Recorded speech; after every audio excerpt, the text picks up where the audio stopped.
This is the story of how Pallavi went from zero real estate experience to owning a short-term rental in the Poconos Mountains that generates $80,000 per month. And this is all while working a full-time job and raising 2 kids. And in this deep dive, we're going to break down her journey. First, we're going to go over how she turned a failed Airbnb into one of the most booked spots in the Poconos. Next, we're going to go over the exact steps she used to set everything up, from choosing the right market to building a solid local team. We're also going to discuss what she's doing to scale her portfolio even further. These interviews used to be part of my paid membership, but I decided to share them here on YouTube for free because these strategies are just too valuable to keep private. My name is Preston. I built a $15 million real estate portfolio and make $400,000 in net profit from my Airbnbs. With that being said, let's jump right into it. All right, we got Pallavi here on the podcast. Thank you so much for joining, Pallavi. For those that don't know who you are, if you want to give us a brief background, and then we'll kind of get into your whole Airbnb journey and all that. So let's get start there. So I'm Pallavi. I'm based in New Jersey, and I am honored to be part of this podcast. Thank you for the invite. Of course. So I know you prepared some slides. So let me actually pull this up on my end here, and then we'll share this here so you can kind of get through it. So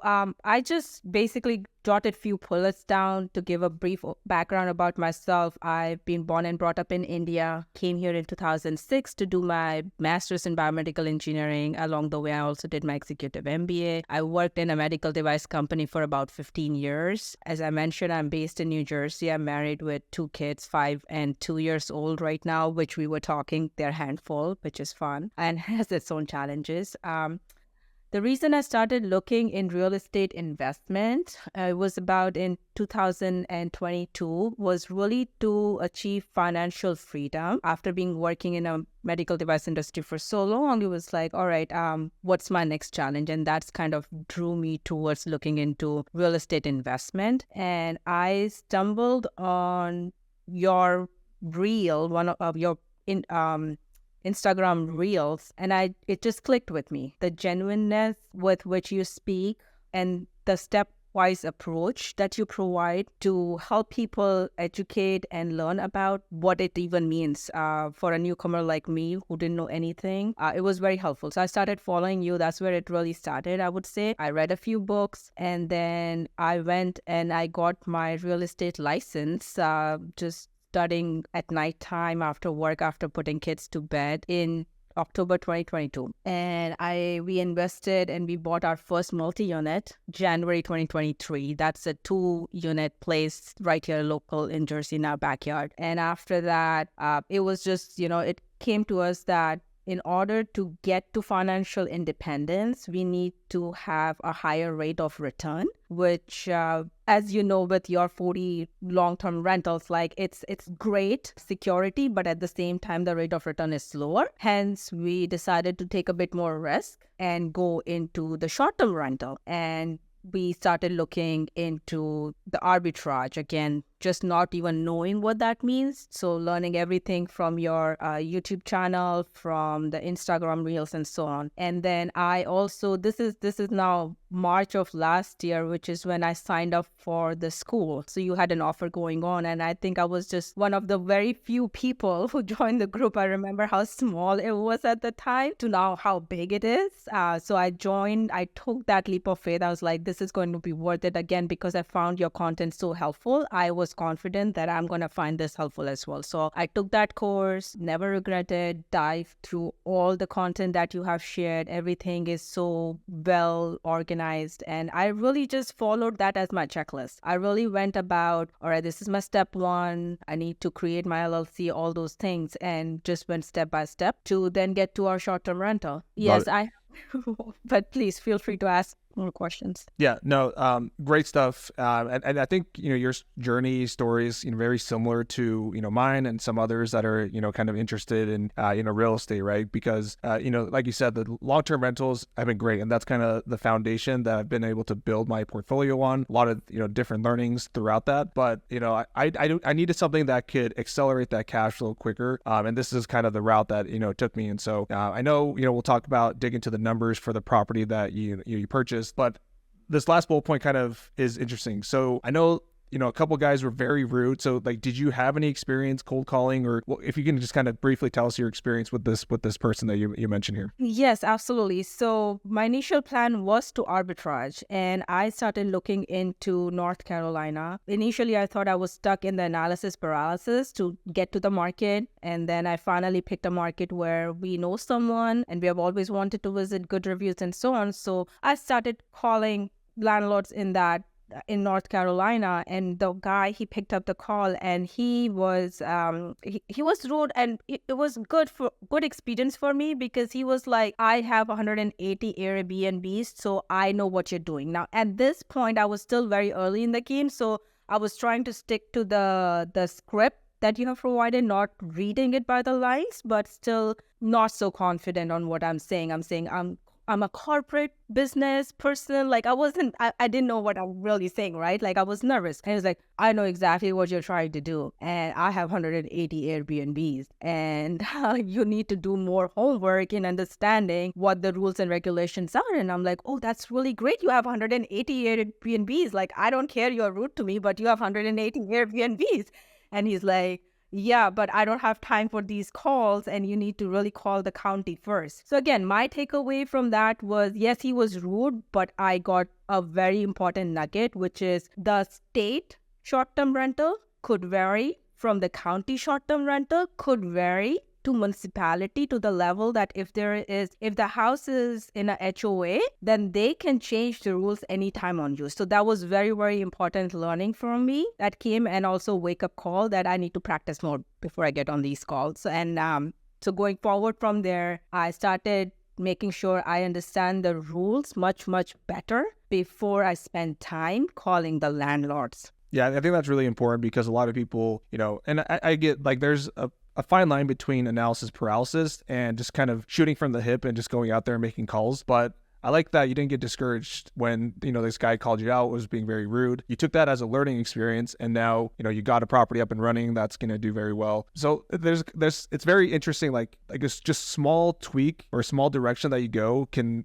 end up leading into you not doing anything versus you creating this huge, massive portfolio. So I think that's something that a lot of people can take from your story. Yes, for sure. So from there, as I dug more into it, North Carolina was really not our market because of the rules and how it was changing. And so I went a little farther. I looked into Seattle, and we almost signed also a deal in South Carolina instead. And it all started with arbitrage calls, which were for South Carolina, it was almost ending up into a purchase as well, because the person was interested to get out for where they were in their life. Another key point that helped me a lot, as now I was more confident to call the landlords because I knew the rules. And when they asked me about exactly what I'm trying to do, I leverage your name. So that helped me a lot as well, right? Because I don't have a brand. I'm starting out, but you have a brand. This show has the brand. And so I leveraged that brand. I was like, hey, this is the mastermind group I'm part of. If you want to check me out, go check it out on Instagram. Go check it out on Facebook. And they did. And they were like, all right, this looks actually very interesting. I'm not interested to do this right now, but maybe someday I would like to join this group and do it myself. So that was another very helpful, to your point, a pivot and a good learning experience. We ended up not going that route because I learned in Seattle the Airbnb rules are now different than all the other rules. You have to own the house to rent it out, which I didn't know. And in South Carolina, it would take us a connecting flight to get there. So we were back basically on the drawing table saying that since we're just starting out, let's just look into a market where we can get to. God forbid, if there is an emergency, let's see if we can just get to with one flight away instead of 2 connecting flights and taking 8 hours to get there. So that's how we ended up in our backyard in Poconos Mountain. Got it. Okay. So we'll get through, setting this up here in a second. So it sounds like, you were trying to go the arbitrage route at first, right? And you were, had a couple of, hurdles. I think a lot of people at that point would have just given up and be like, oh, like this business model doesn't work. We've kind of already tried a bunch of different, times. So how did you overcome that portion of like, this isn't for me, this doesn't work, to, kind of continue to pushing forward? Like what was like your North Star, or just kind of your thought process into overcoming that? It was really, so my why is really getting to the financial independence. And again, since we have a multi-unit, a long-term, I knew I want to try and experience something different, something new. So I knew it has to be a short-term rental. So it was just I was just trying to figure out what is the learning experience from every one of those experiences. Like I said, I have learned a lot from each of those analysis of deals. I got an okay for Seattle and on South Carolina from coaches because the numbers made sense. But like I said, we backed out again only because it was a bit too far for us. Now, having said that, now that I have one up and running and I feel a lot more confident, I am open to going farther because that's what this whole thing is about. It doesn't have to be in our backyard. It's good to start in the backyard as a learning experience because there's just so much goes on, so many details. But once you have it up and running and the systems are set, we are ready to explore out. So yeah, really my why is what drove us, both of us, me and my husband, to keep pushing forward. Love it. Yeah, and that's the hardest part, when you run, because every business, no matter, entrepreneurship, you're going to run through hurdles, right? And it's about those moments where you're going to say, okay, I'm just going to give up because this doesn't work. It's too hard, blah, all these other excuses. But if you have that strong enough why, then you can just continue pushing forward even through those hurdles. And that's exactly the reason why I wanted to create a community like this, where we have like-minded individuals helping each other, motivating each other, and also learning from each other to be able to, get to that point. So, really important, little details there.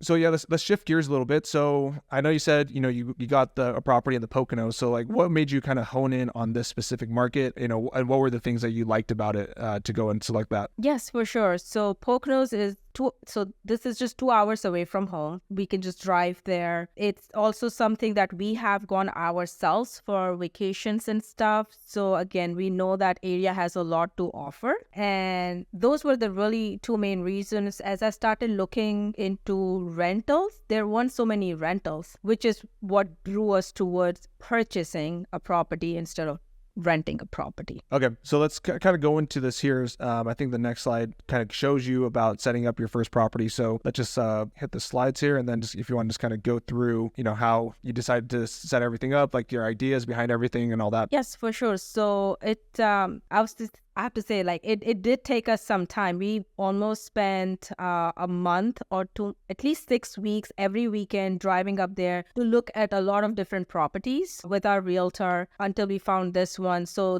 I was trying to find something unique. There are a lot of short-term rentals in this area. Again, looking at the rules was a key point. A lot of the rules are literally different from our property to if you drive 5 minutes away. In another township, the rules are completely different. So it was very important to have a local realtor who was familiar with the rules and how it's changing. That helped us a lot. And then the second thing I was driving for is all the activities it has to offer in the neighborhood. So this is literally a walk away from the lake. And we can almost see it during winter time. So we just joke about it as well. That is only lake view in winter. But so those were the main criteria when we saw it. And after we closed the deal, I have, from my real estate experience, I know an interior decorator who helped us design. So she helped us pick the colors for the exterior. She helped design the interiors as well. Doing it the next time, I would recommend following the templates that already there on the platform, because it did get a bit more expensive that I did not budget it for. Learning experience.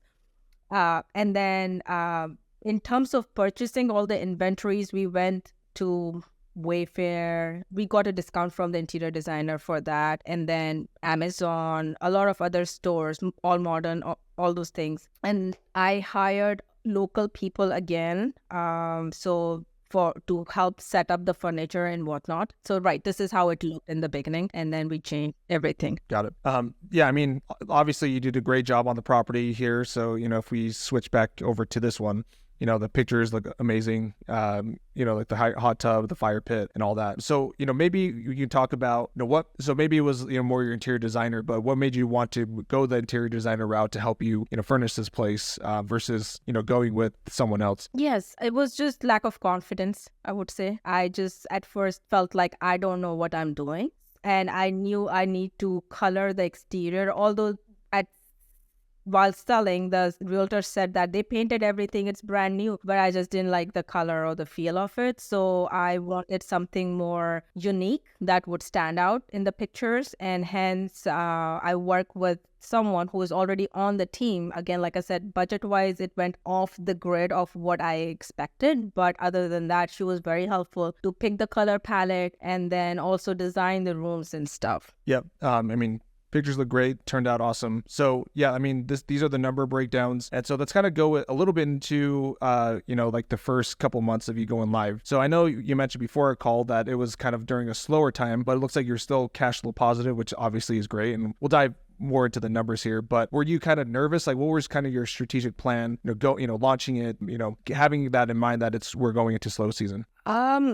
I just wanted to get the place up and running as fast as we can. And we worked on everything on our own. So after we closed the property in August 2023, we spent basically next 2-3 months going there every weekend, just working on it by ourselves. Once in a while, I would hire some help to set up the furniture and whatnot. But most of the work, we just did it by ourselves, which again, I would recommend for someone who wants to learn the process and getting started. It was a good learning experience for us. The most important thing that came out of it is I got to know a lot of locals. We would go on a Friday. We would spend the whole weekend there. I would attend the church on Sunday. I got to know people. And that's where I found my awesome cleaning team. My HVAC person is a member in the same church. I mean, I just got to know so many people, my neighbor, right? Like all of these people. So now I felt more part of the community. My neighbors are so amazing because we have built that relationship. Like if there is any package sitting outside, she would just give me a call and she would tell me that, hey, there is a package sitting outside. Would you like me to put it inside? Like very supportive. Before we purchased this house, we have heard the prior owner did try to run it as a short-term rental and it did not work out. They actually had a party with teenagers and cops got called and whatnot. Like there were troubles from the neighbors, right? So that was another good thing that happened, us taking that 3 months to set it up and spending every weekend to like establish that relationship with the locals, knowing what the niche are in the local market. Like this fishing company is close by and he's like, hey, I called him and I'm like, can you give me something unique for my short-term rental and I will drive the business towards local businesses. And so we were able to work that out, that if you come stay here, you'll find this unique thing with mindful retreat and so on. So it really helped us in that respect. And when we launched it, yes, it was a slower season, but I wasn't thinking in that way. I was just like, let's get it in the market. And it helped out because January, February, I did not realize it's a very high skiing season. So we did get a lot of traffic in January, which pleasantly surprised us because it was recently launched and it was fully booked, which helped me to get not only all 5-star reviews. I got the title of some highly recommended, the one with olive leaves on the side that Airbnb does, and then I also recently received the Superhost title. So it was all good stuff that happened. March was very slow, but I'm looking forward to the summer, which is usually the peak season that I'm waiting. Yeah, I think you mentioned a lot of really key things there. Number one, you found your solid boots on the ground team, because even if you live 5 minutes away, you have to have a good cleaner, a good handyman, in case of any damages. The cleaners obviously are going to be there multiple times per week for the checkouts. And so having that team be there and building, and not just picking the first person that you find on Google, but really vetting them and making sure, because they're going to take care of your property just as well as you would, right? If you have those incentives in place, paying them well, paying them on time, and just kind of communicating that well, like that goes a long way into, building that trust. But another interesting thing that you mentioned was you realized before you purchased it that it was a failed short-term rental before, and so there's so many people in the group that have gone picked up a property from a failed Airbnb, and then they came in added the design elements, all the other things that we go over in the program, and they turn into a successful one. So what would you say you did in order to, essentially, first of all, get over that fear that, okay, this was a failed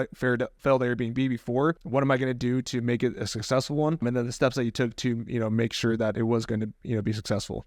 Knowing my neighbors, and also setting up very strict house rules. So we have the minute sensor installed, and then in my description for the property, it very clearly says no party allowed. If I am getting a larger group of 9 people or something, I would send a separate message that this estate where you're going to be staying has very strict no party policy, and we don't want to disturb our neighbors and so on. So I make sure I do go that extra mile to make sure that the rules are kept in place. But I also have this experience where I myself made an exception to my house rule, and that was a bad experience where I actually did not have a good guest. So it was again a good learning piece that I should stick to my own rules and not make any exceptions. But that's basically how we got the courage to still take it and run with it. So yeah, let me share my screen here, and then let's kind of start breaking down the numbers. This is the stuff that I'm sure people are really interested in. So you kind of have everything broken down from January, February, March of when you went live. So if you want to just kind of break down the numbers here, as far as,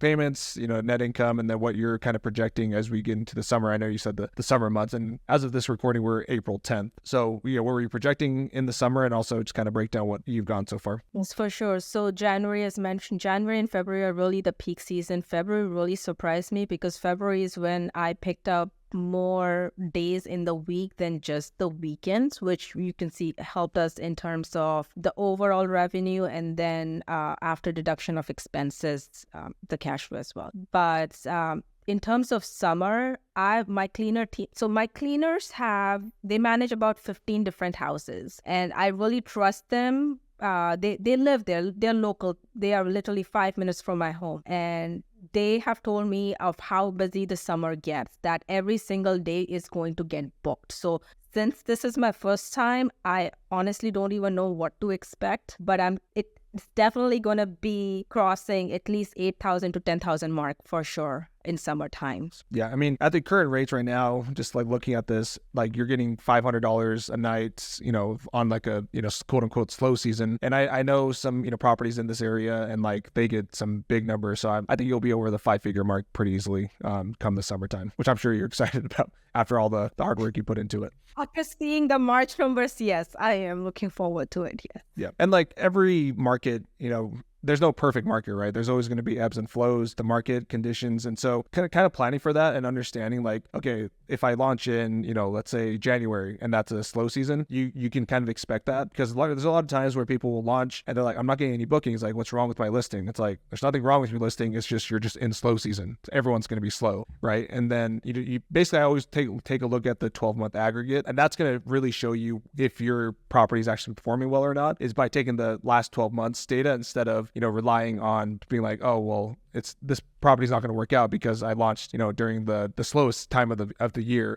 You want to I always take a look at the yearly, revenue, and just to see how my property is performing. And then from there, you can make that decision, right? So yes, absolutely. And then the other piece I would add is, in addition to the revenue, and yes, cash flow is good, there is the whole piece about investing, which is our property is getting appreciated over time. And I was just looking, because now I'm back looking for arbitrage deal, quote unquote. I made 2 calls today morning already for anyone who's interested in arbitrage. So I noticed my own property has appreciated in last 5 months. And I was like, wow, that looks like a good number, right? In 5 months, that's one piece. And then the second piece is I was able to write off a lot of these expenses that went in upgrading the property from my taxes in March, which also helped us. So like I said, there is one piece about cash flow, which is good, but then there's another piece about investing and building that portfolio and holding it for a longer term to get the benefits of appreciations and write-offs and stuff. Yeah, 100%. I think a lot of people, I always recommend, 95% of people go the arbitrage route just because it is less capital intensive, but it's a way to build up your cash flow. But the reason why me and you, the people that are interested in real estate, they get into because of the tax benefits, they get in because of the appreciation plus the cash flow. That's kind of like the secret sauce of why real estate's so powerful, is because it pays you in so many different ways. But a lot of times people don't have the capital to get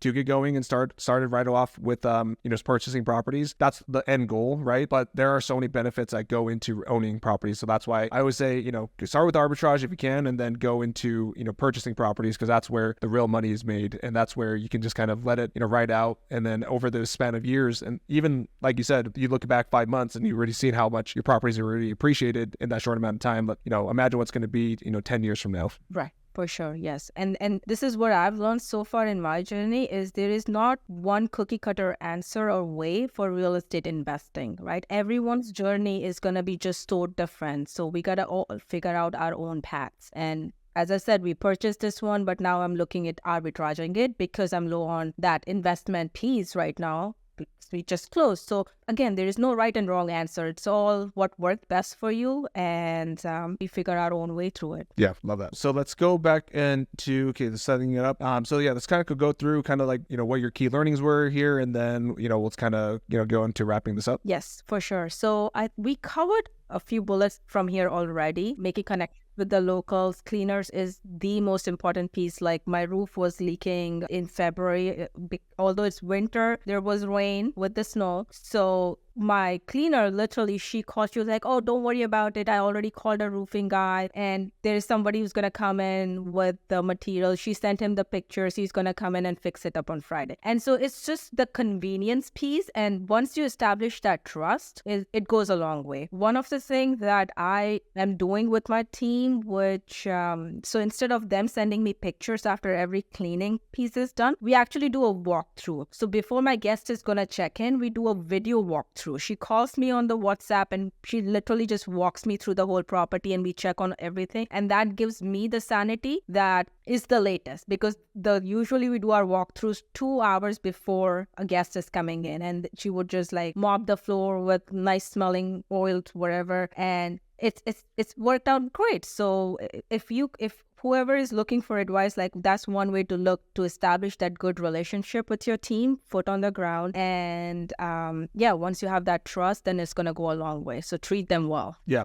100%. That's a perfect example of why the cleaner is so important, because, if that person wasn't there, video, taping or videoing the entire property, telling you about the roof, like how, like who knows how long that would have been there. Your guests would have come in, they would have complained. And so that's really a key important and a huge, like a perfect example of why the cleaners are so important to have, and making sure you have a good one.